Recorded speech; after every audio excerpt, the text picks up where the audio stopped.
정부기관이나 시민단체뿐만이 아니야. 여시나 쭉방, 메갈 같은 이런 건 뭐 하나 걸리면 득달같이 달려들어서 물어뜯는, 광견병 걸린 개마냥 물어뜯어대는 얘네는 대체 뭐 하나 싶어요. 니들 뭐하냐? 니들 뭐하니? 죄 없는 무고한 여성이 저렇게 엄청난 피해를 입고 사망했는데 그 많던 주댕이들 다 어디 갔어?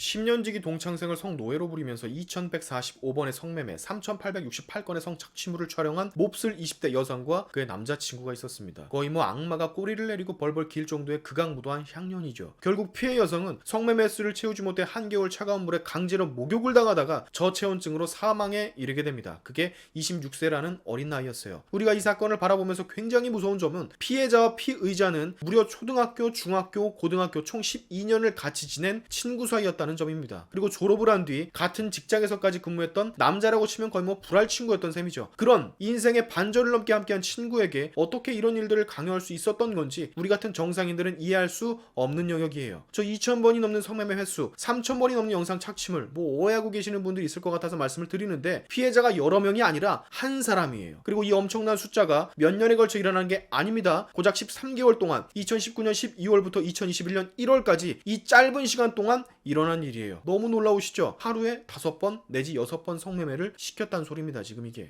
피해자가 해당 일을 그만두려고 할 때마다 성매매 조폭 조직이 배후에 있다며 일을 그만두게 된다면 너가 다칠 수 있다며 지속적 협박을 가했던 것으로 보여집니다. 옆에 있던 동거남과 함께 말이죠. 피해자가 피의자에게 평상시 굉장히 많이 의지하는 심약한 사람이었던 것을 이용해서 이런 끔찍한 범죄를 아무런 죄책감 없이 자행했던 건데 생각하면 생각할수록 이런 벌레 같은 향년이 있을 수가 있나 싶어요. 거의 뭐 여성판 조주빈 사건입니다. 결국 피해자의 이런 괘씸한 악마 같은 짓에 대해 재판부는 징역 25년을 선고하게 되죠. 동거남이었던 남성에게는 징역 8년이 선고됐습니다. 자, 근데 우리를 화나게 하는 또 다른 문제가 있죠. 아까도 말씀드렸지만 조주빈의 N번방 사건에 뺨치는 이 사건에 피해자도 여성인 이런 극악무도한 사건에 여성가족부와 그 산하 수천 개의 여성단체가 주둥이 탁 치고 있다는 사실. 너무나도 조용하죠. 그래서 생각을 해봤어요. 왜 이 사건에 대해서 수많은 여성단체와 여가부는 아무 소리 않고 주둥이 싸물고 있을까? 그 뭐야, 여성의당인지 뭔지 두 얼굴의 여자 김주희와 경거망동 신지인지 뭔지 그 사람, 그리고 또 누구야, 윤지선인지 뭔지는 왜 가만히 묵념하고 있을까? 네, 바로 피의자, 즉 주요 범인이 남성이 아닌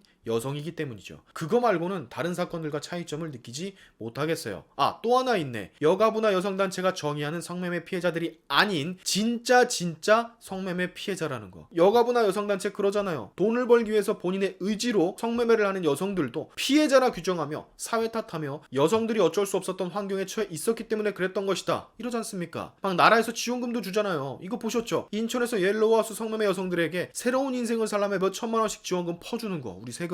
강원도 원주도 똑같죠. 근데 이 사건의 피해자는 본인의 의지와는 다르게 성매매를 강제로 당해야만 했던 진짜 피해자입니다. 본인이 돈을 벌고 본인의 출세를 위해서 자발적으로 성매매했던 게 아니란 소리예요. 근데 가짜 피해자가 아닌 이러한 진짜 피해자를 눈앞에 두고도 이렇게 기사화가 많이 되는데도 불구하고 입을 다물고 있는 여성가족부는, 그리고 그 산하 수많은 여성단체들은 대체 왜 존재를 하는지 모르겠습니다. 목소리를 내야 할 때와 내지 말아야 할 때를 구분 못하는 것 같아요. 뭐 다들 아메바기 때문에 그렇긴 하지만 김주희씨, 경상도 메갈 대빵이라는 김주희씨, 주제도 모르고 남성연대랑 맞짱 뜨다가 몰락해서 경거망동 신지혜씨 앞에서 플랜카드 알바로 전락한 우리 김주희씨, 거기서 그거 쳐들고 있지 말고 이런 사건에 대해서 입 한번 열어봐요. 그래야 이미지 쇄신이 좀 가능하지 않을까? 우리 신지혜라는 그분도 분명히 이 기사 인지하고 있을 텐데 어찌 그리 입을 다물고 계실까? 자, 이 사건에 입을 쳐 다물고 있다는 얘기는 여러분, 얘네들이 말하는 것처럼 대한민국 남성은 잠재적 가해자가 아닐 뿐더러 얘네는 애초에 피해자들의 안위에는 관심이 없었단 소리입니다. 그냥 본인이 몸담고 활동하는 본인 집단의 그 어떠한 우리가 알지 못하는 그 어떤 이익을 위해서만 뭐 돈이 됐을 수도 있고 선동거리가 됐을 수도 있고 남염을 하기 위한 소스일 수도 있고 대충 감은 오잖아요. 아무튼 지독히도 본인들만 위해 득이 되는 걸 찾아서만 움직인다는 소리예요. 뭐 같은 여성을 위해서 뭐 이런다, 우리가 나선다 이딴 소리는 다 개소리였단 소리입니다. 피해자가 여성이고 남성이고 그딴 게 중요한 게 아니라 가해자가 남성이어야만 하는 여성가족부와 여성단체, 그렇지 않고선 이 어마어마한 여성 피해 사건에게 가만히 주둥이 탁치고 있을 이유는 없죠. 자, 이래서 여러분, 여가부와 수많은 여성단체들, 그리고 TV나 매체에 나오는 얼굴 까고 깝치는 김주희 같은 이런 애들은 없어져야 한다는 소리가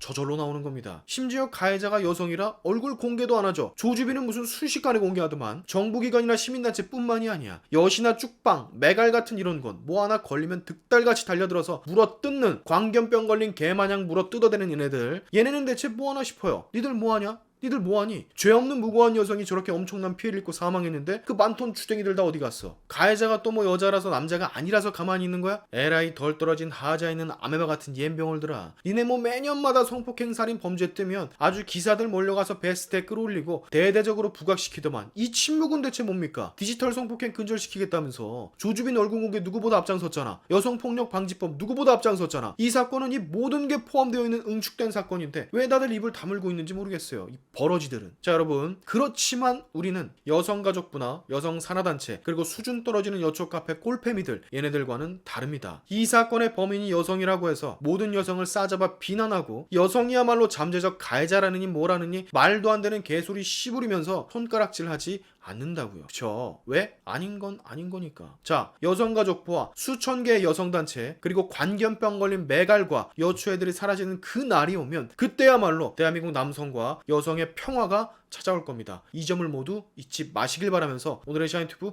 여기까지 하겠습니다. 다음에 봅시다.